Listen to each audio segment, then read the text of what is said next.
व्यक्तिगत रूप से अपने शिक्षा विभाग और बिहार विद्यालय परीक्षा समिति के बीच सामंजस्य का अभाव देखता हूँ।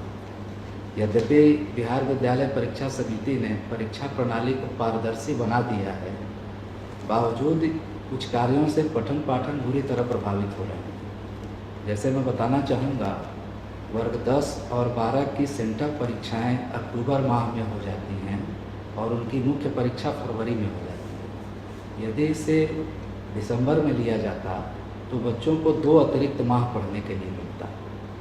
यद्यपि यह कहा जाता है कि बच्चे विद्यालय आएँ, परंतु जब से हम लोग भी पढ़े हैं, सेंटर परीक्षा के बाद विद्यार्थी बहुत कम आते हैं विद्यालय। दूसरी चीज़ है, रजिस्ट्रेशन 9th के और 11th के ऐसे समय में शुरू किए जाते हैं जब बिल्कुल पढ़ाई का पीक आवर होता है। यह हमारा समर वेकेशन के बाद जो खुलेगा अगस्त। आप सब विद्यालयों में शिक्षकों के माध्यम से ही यह कार्य कराए जाते हैं। नॉन टीचिंग स्टाफ बहुत कम है या तो नहीं है, तो एक पूरा का पूरा सिस्टम उसमें लग जाता है। इससे समय की भी बर्बादी होती है और हमारे पढ़ाई का महत्वपूर्ण समय खराब हो जाता है। वर्ग 11 के नामांकन की जो प्रक्रिया है, यह बहुत विलम्ब से शुरू होती है और इसमें बहुत सारे स्थानीय बच्चे जो हैं या उसी विद्यालय के बच्चे दूर दराज के क्षेत्रों में चले जा रहे हैं। तो इसमें भी सुधार किया जा सकता है। जो बच्चे जिस स्कूल से पढ़े हैं वह उसी स्कूल में रह जाएं और जिनको जाना हो वहाँ से उनके लिए ही नामांकन की प्रक्रिया शुरू की जाए, तो इसमें सुधार की जा सकती है। देखिए, इसमें हम लोगों ने पहला वाला तो लास्ट जो प्रश्न है उसको लोगों ने गाइडलाइन इशू किया था, आपने उसको देखा नहीं होगा, लेकिन हमने ये कहा कि जो बच्चा 10th पास कर गया वो उसी स्कूल में 11th करेगा और जिसको बाहर जाना है वो अपना जाए।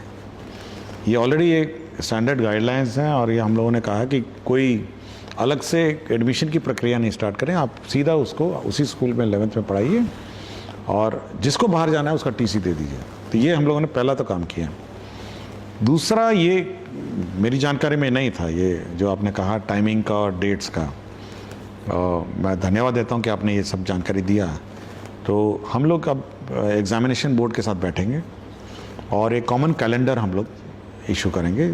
शिक्षा विभाग और बोर्ड एक साथ इशू करेगा। आपने कहा है कि बड़ी जल्दी सेंटअप परीक्षा होता है, तो इसको ऑब्वियसली हम लोग इसको आगे पीछे करेंगे अब। और रजिस्ट्रेशन की प्रक्रिया भी ऐसी करेंगे ताकि ज़्यादा मेहनत ना लगे और और ऐसे समय हो जहाँ मतलब एक प्रक्रिया को भी सरल करने की कोशिश करेंगे।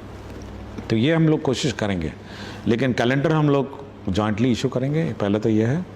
और 11th को हम लोग ने तो कह दिया कि भाई आप से परीक्षा बोर्ड को कि आप सीधा उसी स्कूल में आप 11th 12th तक पढ़ाई करेगा और अन्य किसी को जाना टीसी कर दें। तो ये हम लोगों ने ऑलरेडी इशू कर दिया लास्ट में। व्यवहारिक नहीं है सर। अभी जो लिस्ट जारी हुए हैं उनमें से उस विद्यालय के बहुत सारे बच्चे बाहर चले गए। जैसे मेरे उन्होंने अप्लाई किया होगा, उन्होंने अप्लाई किया, फर्स्ट ऑप्शन में डाला हुआ है। अच्छा, ये हम देख लेते हैं। हो सकता है कि उन्होंने वो मेरिट मैं इसको चेक करता हूँ, मैं आई जस्ट चेक।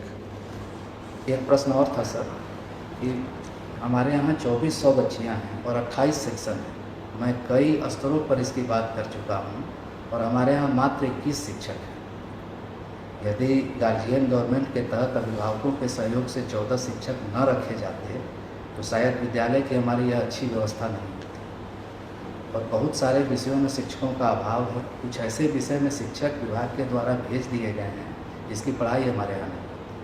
फिर पीएम श्री के तहत 6 से 8 तक अभी 300 बच्चियाँ नामांकित हैं, 400, जिनमें 7 और 8 की एक भी किताब विद्यालय को नहीं मिली है। पिछले मन की बात से शिक्षा की बात में भी मैंने क्वेश्चन भेजा हुआ था और इसको कई बार मैंने उठाया है। बच्चे बिना किताब के कैसे पढ़ेंगे, जबकि अब किताबें विभाग से ही उन्हें मिलती हैं, बाजार में नहीं मिल पाती। ठीक, किताब का तो हम लोगों ने जो हम लोग का पाइपलाइन है, हम लोग बीआरसी में देते हैं और रिक्विजिशन के आधार पे ये वहाँ पे उपलब्ध होता है।